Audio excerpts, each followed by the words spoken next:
Hello students, welcome to Byju's IAS. Welcome to a session on economy this week, wherein we'll be taking some of the very important articles that have appeared in various business related newspapers and we'll be analyzing these particular articles.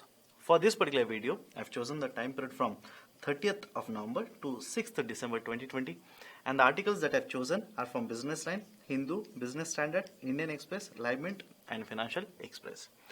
Let's begin the discussion. The first very important article is with respect to capital account convertibility. Now, first and foremost, let's understand the basic concepts, then we'll look at what is given in this particular article. There is a concept of a balance of payments. Balance of payment is basically nothing but a total list of transactions which is conducted by one country with rest of the world. This particular balance of payment will consist of three accounts. First one is current account. Second one is capital account, and the third one is financial account. This is a classification as per IMF, but in case of India, financial account is represented in case of capital account itself. So in case of India's balance of payment, generally you will see only two accounts. One is a current account and the second one is capital account. Now, what is the basic difference between a current account and capital account? In case of current account, transactions related to trade, import, export, etc. is provided. Whereas in case of capital account, the capital flows which have led to creation of an asset will be entered. So this is a basic idea of a balance of payment. Now, with respect to the transactions within current account and capital account, in case of India, we have provided full convertibility under current account and partial convertibility in case of capital account. Now, what is this particular basic idea of a convertibility? Whenever one currency, let's say rupees, if it can be freely converted into dollar and vice versa. Generally, whenever one currency can be converted into any other foreign currency and vice versa is also allowed freely without any restriction, such process is called as convertibility. In case of India, under the current account, we have provided full convertibility. Earlier, there was a concept of a partial convertibility even in case of the current account when we introduced the concept of LERMS back in 1992. But we have done away with LERMS from 1994, and post that there is a full convertibility under the current account. LERMS basically stands for Liberalized Exchange Rate Management System. Under LERMS, some of the transactions under the current account were allowed to be converted, that is basically from one currency to another currency in a specific manner. But post 1994, we have allowed full convertibility under the current account. On the other hand, even today, under the capital account, there is a partial convertibility. In recent times, there have been many experts who have been asking Government of India to introduce full convertibility even under the capital account. And this article basically discusses this idea of a full convertibility under the capital account.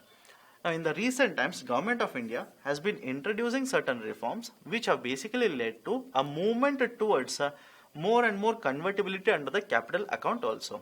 As of now, even today, we do not have full convertibility, but some of the reforms are basically moving towards this particular idea of a full convertibility itself. What kind of reforms am I actually referring to? Very recently, Government of India has eased certain end-use restrictions with respect to external commercial borrowings. Government of India has introduced a concept of a voluntary retention route, fully accessible route, which allows more and more FIs to invest in India's debt market. Government of India has opened up majority of the sectors for foreign direct investment. So there have been certain policy measures which have been taken by Government of India to allow for full convertibility under the capital account also, though India does not have full convertibility as of now. So what are the issues with respect to this idea of full convertibility? Some of the experts say that India is ready for full convertibility. Some say no, India is not yet ready. So what are the pros? What are the cons? What are the issues? Certain advantages definitely that India can get when it goes for full capital account convertibility is with free conversion that is allowed from one currency to another currency. Indian rupee will be more accessible in the international market. And when accessibility increases like this, it will become more easier for Indian companies to borrow at a lower cost of rate of interest or lower cost of capital in the international market. And third very important advantage will be with full convertibility accorded under the capital account, foreign investors will be more attracted to invest in the Indian market. These are certain advantages that would be associated with the full capital account convertibility. Having said so, even with this particular full convertibility, there are certain issues. What are they? First and foremost, if there is an investor, foreign investor, who specifically wants to invest in India to get tax benefit, then this particular investment may not lead to any creation of a asset in the Indian market, nor it will add to any kind of a contribution to growth. Rather, it would simply mean Indian economy is open for these kind of investors who want to leverage these kind of agreements. Second very important concern is stability. If there is no stability in the global market and if there is a volatility in the global market, there would be sudden surge in the outflows. What do you mean by this? Whenever there is a crisis in the market, foreign institutional investors or foreign portfolio investors are the first ones to withdraw their money from the domestic market. For example, very recently when the pandemic started taking effect on the Indian market or Indian economy to be more precise, these particular foreign investors withdrew their investment, moved out of India. And now they are again coming back into India. There is a net inflow of FPI in the recent weeks. Having said so, understand the problem here. When these kind of investors will withdraw their money suddenly from the Indian market, let's say the stock market in the India or let's say the debt market in India, there is volatility created in this particular market.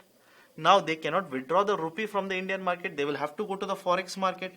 When they go to forex market, obviously they would want to convert their rupees into dollars. In essence, rupee supply in the forex market increases, and when rupee supply increases, it will lead to rupee depreciation, and demand for dollar increases, and that will lead to dollar appreciation. So there is a volatility which is created even in the forex market.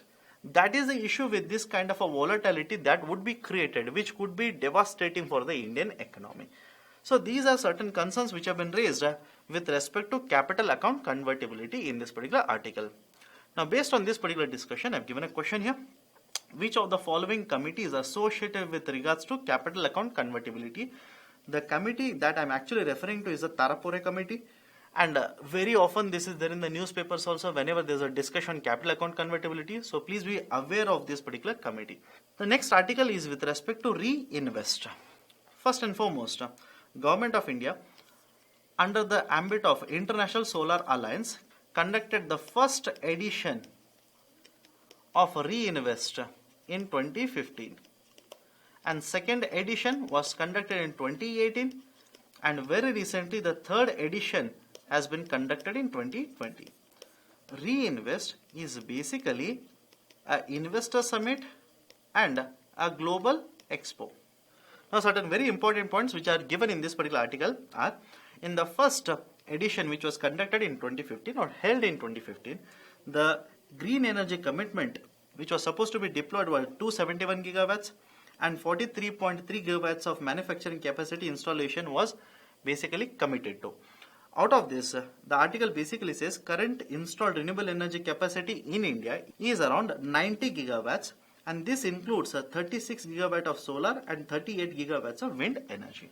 Now in addition to this, the article mentions that in case of India, the addition to solar energy has been much faster in the recent years, although in the year 2020 the addition is only around 5 gigawatts, which is the lowest since 2016.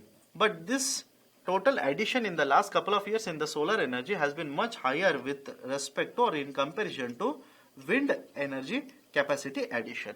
Next very important point mentioned in this are the issues that are plaguing the renewable energy projects in India. Now with respect to the renewable energy projects, one very important requirement is land acquisition or requirement of a land. Various renewable energy developers have been raising the concern of land acquisition in case of India, and in order to address this, in recent times what they have been doing is, rather than depending upon acquisition of a land parcel or a big amount of a one big piece of a land, they have started acquiring small chunks of a land. This is one very important point which has been mentioned in the article. In addition to this, another very important issue that has been mentioned in the article is various state governments which have signed pricing agreement, that is power pricing agreement with renewable energy developers, are reneging, basically getting out of these particular agreements. As a result of this, there is certain disruption which has been caused or certain problems which has been caused to these particular renewable energy developers. Now the third very important point which has been mentioned in this is with respect to wind energy, the addition has been slowing down or it has been lesser in the recent years because some of the benefits that government of India earlier had given to the wind energy developers have been withdrawn. As a result of this, the addition to the wind energy capacity has slowed down. So these are certain very important points which have been mentioned in this particular article with respect to reinvest, that is basically renewable energy invest meet that has happened very recently. So based on this, I have given a question here. Consider the following statements regarding reinvest. The first edition was held in 2015, correct? The theme for 2020 edition was Innovations for Sustainable Energy Transition. This is also correct. Please remember the theme for 2020. This could be asked in the UPSC prelims. So the right option is option C. Both are true. I've given another question here.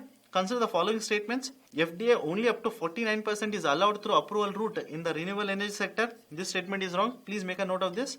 In the renewable energy sector, FDI up to 100% is allowed through automatic route. Remember this particular term also because this can be used as a trap by UPSC. If UPSC says FD up to 100% in renewable energy sector is allowed through approval route, no, that is wrong. Now if some of you do not understand what you mean by automatic route and approval route, please understand whenever FDI has to come into India or FDI has to flow into India, there are two different routes. One is called as a automatic route and the second one is called as an approval route. Again, within approval route, there are two different routes. Let's not get into details of it. Basically, idea is whenever FDI has to come into India and there are no clearances required to be taken from the government of India. That is very important. If approvals need not to be taken, you don't have to take any approvals from government of India. You can simply bring in the FDI into India.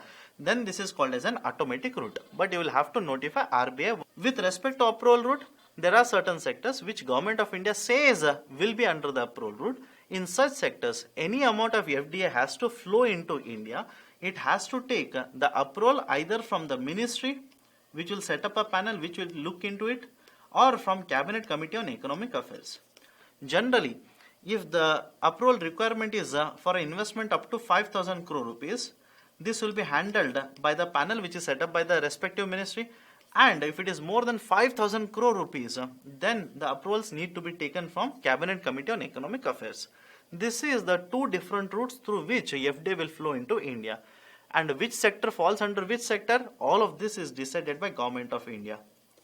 And in recent times, it has been seen that more and more sectors have been opened up by Government of India, and these particular sectors are being kept under the concept of automatic route itself. For a simple reason, lower the requirement of clearances or permissions, it is expected that more and more FDI will flow into India because it becomes more easier for the foreign investors to bring in capital into India and invest under the segment of FDI in various sectors. So first statement is wrong. FDI up to 100% is allowed through automatic route in the renewable energy sector. Second, the DISCOMs are mandated to procure 20% of their requirement from renewable energy sources by the end of the current fiscal. This number 20% is correct, but the statement current fiscal is wrong. Because of this, second statement is also wrong. Yes, the DISCOMs, distribution companies, are supposed to procure 20% of their requirement. That is basically how much electricity they require. 20% of that they will have to procure from renewable energy suppliers or renewable energy sources. But by the end of the financial year or fiscal 2022, not end of the current fiscal, which is 21. So second statement is also wrong. Right option is option D. Both are false. The next article is with respect to state finances. Now, first and very important point is this. The finances of the state governments in the last couple of months have come under a lot of pressure. With the pandemic, the GDP growth rate has got affected. There is a contraction in the Indian economy for the first quarter as well as second quarter. As a result of this, the revenues which have been collected by states have come down and expenditure of the state governments have increased. That's the first very important point. Second, central government, though has come under the same pressure of finances, One of the ways that it has increased its revenue collection is by imposing taxes on fuels. That is basically on petrol as well as diesel. The central government has increased the tax rate and has been able to collect or shore up more revenues. Now the problem with respect to this is, if the state government also wants to do this, the prices or the market prices or the retail prices of petrol and diesel are already very, very high. Because please understand this, on petrol and diesel, both central government as well as state government impose taxes.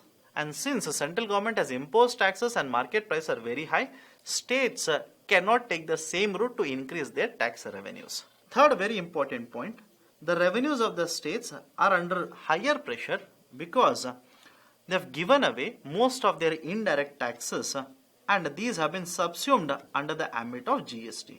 And we all know that GST is a consumption based tax. That is, whenever there is a more consumption, the taxes which are paid because of the consumption will be more. And when there is a more tax collection under the GST, it simply means the state share of a GST will increase. The revenue collection under the taxation head for the states will also increase. But because there is a contraction in the Indian economy, it simply means the consumption in the Indian market has come down. And when the demand for goods and services is lesser, it also means that the GST collections are also lesser. And when the GST collections are lesser, the share of the GST revenues which are going to the states have also become lesser. So these are the three very important points which are mentioned in the article. Let's go beyond this. As a result of this, various states are basically asking for more ways to raise money from the market. And one such state on which the article is given is the state of Kerala.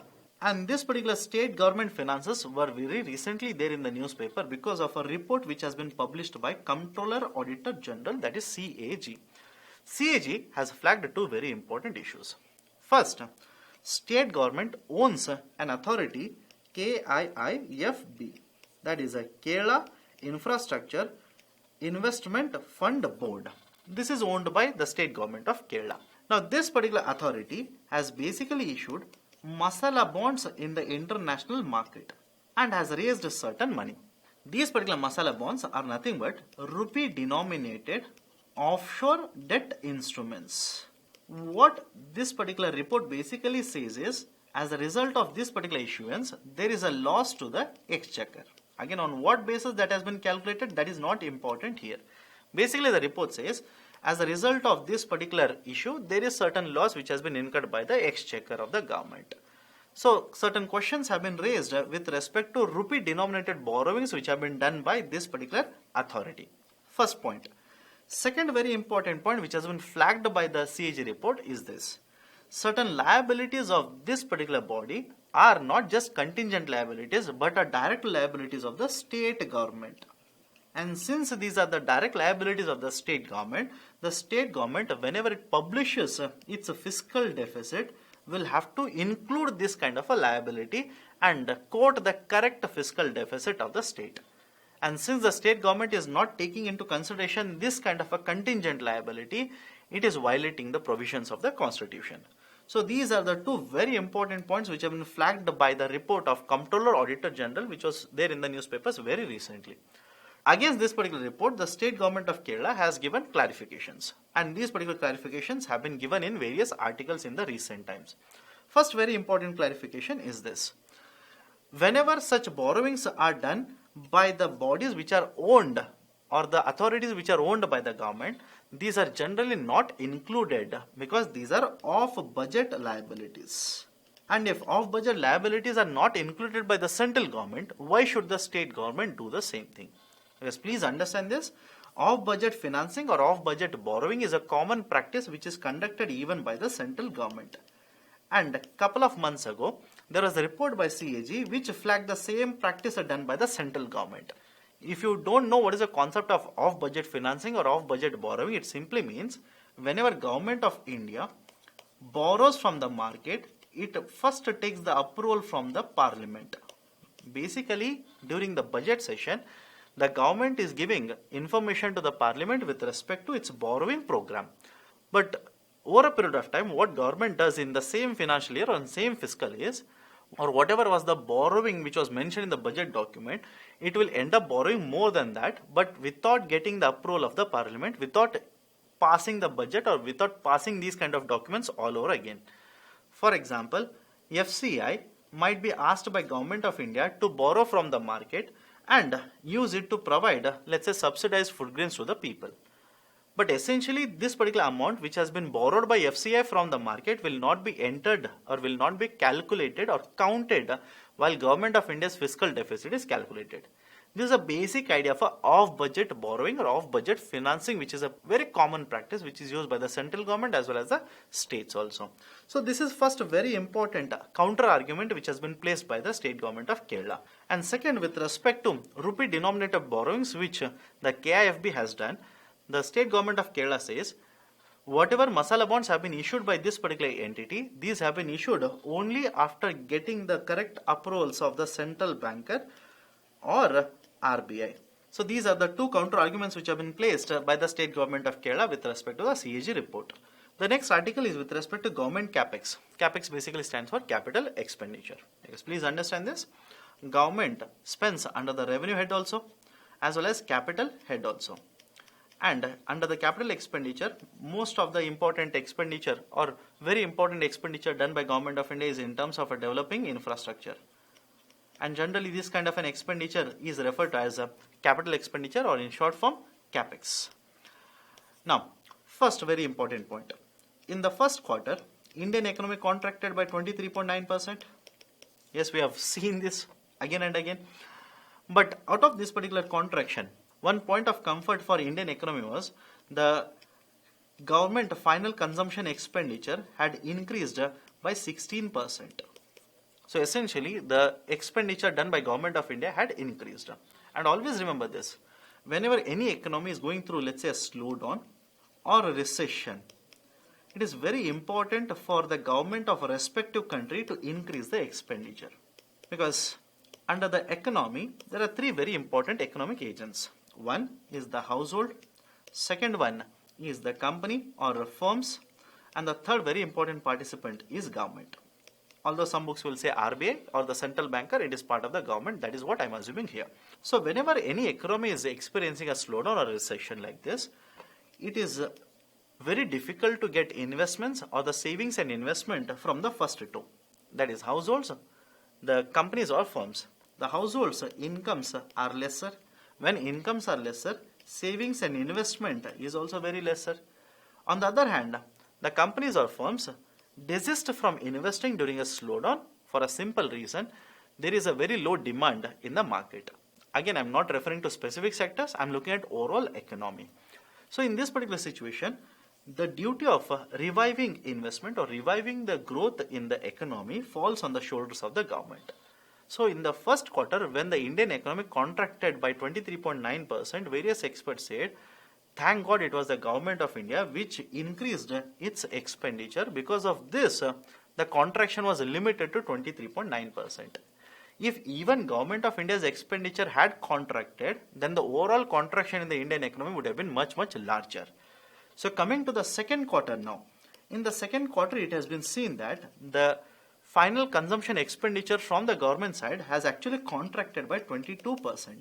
And various experts have flagged this particular contraction in the expenditure by the government, which essentially meant that during the period when the Indian economy was reviving, Government of India was announcing measures for unlocking the Indian economy. During the same period, the expenditure of Government of India had been contracting. In a sense, on one side, we expect the government to revive the economy by investing, taking initiative in the market, and on the other hand, Government of India is actually reducing its expenditure.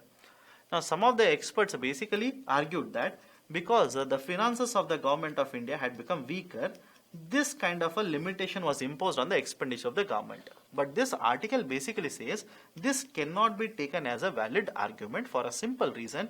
In the month of May itself, Government of India increased its market borrowings by more than 4 trillion rupees to take overall borrowings of 12 trillion rupees for the current financial year. So when Government of India has increased its borrowing limit like this, when it is borrowing more from the market, and when it was announced much before, why its expenditure has been reduced in the second quarter. And not only this, the article says that this kind of a controlled expenditure has continued even in the third quarter, which essentially means this might have a limiting effect again on the growth numbers of the third quarter. So these are some of the very important points which are discussed in this particular article. Now the next article is with respect to municipal bonds. Very important for UPC prelims. Now understand this. Very recently, Lucknow Municipal Corporation had issued 200 crore worth of municipal bonds, or the short form of this is Muni bonds. And these particular bonds have got listed in the Bombay Stock Exchange. Now before looking at the points given in this particular article, first and foremost, what is this particular concept of a municipal bonds or Muni bonds? Municipalities issue these kind of bonds to borrow from market and invest in developing infrastructure. Generally these particular bonds are issued and a certain interest rate or coupon rate is given on these particular bonds, and these particular bonds are rated. That is, there is a credit rating which is given for these particular bonds. So these are certain very important points with respect to Muni bonds or municipal bonds. Now what is there in this particular article? Lucknow has become the 9th city in India to issue Muni bonds. First point. Second very important point. Lucknow has become the first city in North India to issue these particular bonds. Third, Lucknow has become the first city in North India to get listed its Muni bonds on the Bombay Stock Exchange. Apart from this, certain very important points given in the article with respect to these bonds are these will provide a coupon rate of 8.5%. These will have a maturity period of 10 years, and the central government will be providing certain incentive of 26 crore to LMC for having issued these particular bonds. And the article mentions that since this incentive will be given to LMC, the actual cost, that is basically the coupon rate or the rate of interest for the LMC, will fall down from 8.5% to 7.25%. So far, in case of India, of all these particular 9 cities which have issued the municipal bonds, the total value which has been raised is a cumulative amount of 3,600 crore rupees. And these particular Muni bonds which have been issued are typically used to develop infrastructure projects such as roads, water and housing. In addition to this, another very important 2015 guideline which has been mentioned in this particular article. As per the SEBI guidelines, only those particular local bodies which do not have a negative net worth in any of the 3 preceding financial years are allowed. In addition to this, these particular local bodies should not have defaulted on any of the payments in the last 1 year. Only such local bodies will be allowed to issue municipal bonds or Muni bonds. So these are certain very important points with respect to this article. In addition to this, the article also mentions that following LMC, that is Muni bonds which are issued by LMC, other cities which will be issuing Muni bonds are Prayagraj, Varanasi, Agra and Kanpur. The next article is with respect to high inflation rate. Now in the recent months, the inflation rate has been over 7%, and when I am referring to inflation rate in the context of the current article, I am actually referring to headline CPI. Now please understand, although RBI is mandated to maintain inflation rate, that is CPI, headline CPI, between 2% to 6%, that is 4% plus or minus 200 basis points. In the last couple of months, inflation rate has always been higher than this particular ceiling rate of 6%. Though RBI has introduced many reforms and or has taken many steps, please understand this, the power of RBI in terms of controlling this kind of an inflation, underline the term, this kind of an inflation is very limited. Because this kind of an inflation which has been happening in the recent months in India is because of food commodities and fuel commodities. But more appropriately, it is because of the food commodities. Food inflation rate has been higher. As a result of this, this has been adding to the overall headline inflation, that is basically to CPI. So the firepower that is available to RBI or with RBI in terms of controlling this kind of an inflation is very limited. Now this will have certain impact on the overall economy. What is the impact I am actually referring to? Whether RBI has the power to control this inflation rate or not, that's a different matter. But what it will basically lead to is, it will basically reduce the probability of RBI in reducing the interest rates. Whenever the inflation rate is so high, RBI doesn't have any other option but to focus on controlling inflation rather than reducing the interest rates. Because it is a settled matter that whenever interest rates are reduced, liquidity in the market is expected to increase, and this increased liquidity is expected to add to inflationary trends in the market. So the probability of RBI reducing interest rates is actually off the table. That's the first very important outcome. Second very important outcome is, because this is more of a inflation rate which affects the consumer in the market, unlike a WPI, this inflation rate, which stands at more than 7%, is affecting the expenditure of the households. And this is very, very important in the present context, because there is a contraction in the Indian economy. If the contraction has to be reversed, then the demand, that is basically the consumption expenditure in the market, has to be increased. But when the inflation rate is so high, it will basically eat away the power of purchase or purchasing power of the consumer. As per the article, it basically says that the household expenditure or the total private final consumption expenditure accounts for 55% of GDP in case of India. And this particular 55% value came at around 123 trillion rupees for the financial year 2020. Even if the inflation rate increases by 1%, it simply means 1.23 trillion rupees has to be spent extra by the consumers to consume the same amount of goods because of inflation rate. And since the consumption expenditure is very important to revive the Indian economy, this higher rate of inflation becomes a hurdle for RBI in terms of promoting a policy to revive the Indian economy. So these are certain very important points which have been mentioned in this particular article. So these are the articles important for this particular time period. Thank you. Have a good day.